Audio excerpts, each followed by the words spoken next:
BRS party శాసనసభ నుంచి walkout చేసి ప్రజా సమస్యలు పరిష్కరింపజేయడంలో సూచనలు సలహాలు ఇవ్వడం విఫలమై ఎక్కడ ఈ ప్రజా సమస్యలపైన ప్రధానంగా కృష్ణా జలాలపైన తమ తప్పును కప్పిపుచ్చుకునే ప్రయత్నం కూడా చేయలేని పరిస్థితిలో ఉన్నామనేటువంటి భావనలో సభ నుంచి వెళ్ళిపోయినటువంటి వాళ్ళు మళ్ళీ నిన్నటి రోజు మా గౌరవ ముఖ్యమంత్రి గారి పైన సభ హక్కులకు సంబంధించిన నోటీస్ ఇచ్చినట్టుగా, అదే సభకు రానటువంటి మీరు సభ హక్కుల గురించి ఎలా మాట్లాడతారనేది ప్రజలు ఈరోజు మిమ్మల్ని నిలదీసేటువంటి సందర్భంలో శాసనసభలో గౌరవ ముఖ్యమంత్రి రేవంత్ రెడ్డి గారు, గౌరవ నీటిపారుదల శాఖ మంత్రి ఉత్తమ్ కుమార్ రెడ్డి గారు, ఇతర ప్రజా సమస్యలపైన గౌరవ మంత్రులు పలు బిల్లులు ప్రవేశపెట్టినప్పుడు శాసనసభ ప్రొసీడింగ్స్ ప్రకారమే వాస్తవాలను ప్రజలకు చెప్పే ప్రయత్నం చేసిన సందర్భంలో రేవంత్ రెడ్డి గారి స్పీచ్లో వచ్చిన వివరణతో ప్రజలందరూ కూడా ఆ 10 ఏళ్లలో కృష్ణా జిల్లాలో జరిగినటువంటి దోపిడీ, పాలమూరు రంగారెడ్డి జూరాల నుంచి శ్రీశైలంకు మారిన వైనం, 3 లిఫ్టులు కాస్త 5 లిఫ్టులు ఎలా అయినాయి, 20 మోటార్లు ఎత్తిపోసేటివి 37 ఎలా అయినాయి, అందులో కమిషన్ల కాసులు వర్షం కురడానికి చేసినటువంటి సందర్భాన్ని వారు విడమర్చి ప్రజలకు చెబితే తట్టుకోలేక తల్లాడిపోయి ఈరోజు వారు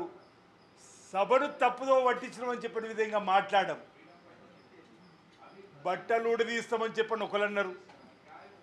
తోలు తీస్తామని మరొకరు అన్నారు, అసెంబ్లీ నడవని చూద్దామన్నారు.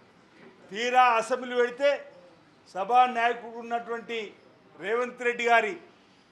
ఆలోచనకు భయపడి వాస్తవాలు 90 టీఎంసీలు మేము కావాలని చెప్పినటువంటి లేఖలో 40 టీఎంసీలు మొదటిగా, రెండో దశలో 40 టీమ్స్ ఇచ్చిన ముందు 90 టీమ్స్కి సంబంధించినటువంటి అంశంలో ఈరోజు వాళ్ళకి నమస్తే తెలంగాణ పత్రిక కూడా ఆ లేఖను ఫ్రంట్ పేజ్ వేసిన దానిలో కూడా ఉంది. ఉత్తమ్ కుమార్ రెడ్డి రాసినటువంటి దానిలో 90 టీఎంసీలు మాకు కావాలని చెప్పండి. తీరా లోతుల్లోకి వెళ్తే సుప్రీంకోర్టులో వీళ్ళు వేసిన అఫిడవిట్ సాగునీటి ప్రాజెక్టే కాదు,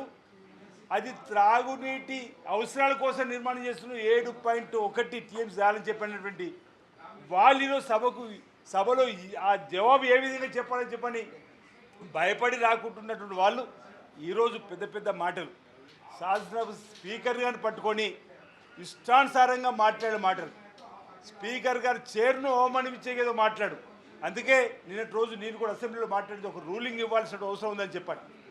బీఆర్ఎస్ పార్టీకి ప్రజాక్షేత్రంలో ప్రజా సమస్యలపైన పరిష్కారం చేసేటువంటి తపన ఎక్కడ కూడా కనిపిస్తలేదు. సరే, మేమంటే రాజకీయ విమర్శ అంటారు, మేమంటే అంటే వాళ్ళేమో మా ముఖ్యమంత్రి గారి పైన ఈర్ష్యాభావంతో మాట్లాడుతున్న మాటలు. అంటే నిన్నటి రోజు శాసన మండలిలో గత 10 సంవత్సరాలలో ప్రభుత్వంలో భాగస్వామిగా ఉన్నటువంటి కవిత, ఆ కుటుంబంలో సభ్యురాలుగా ఉన్నటువంటి కవిత కూడా ఈరోజు అవినీతి అక్రమాలపైన మాట్లాడినటువంటి మాటలకు ఏం సమాధానం చెప్తారో బీఆర్ఎస్ పార్టీ నాయకులు చెప్పాల్సిన బాధ్యత ఉందంటున్నాం. Subscribe us and press the bell icon for more interesting updates.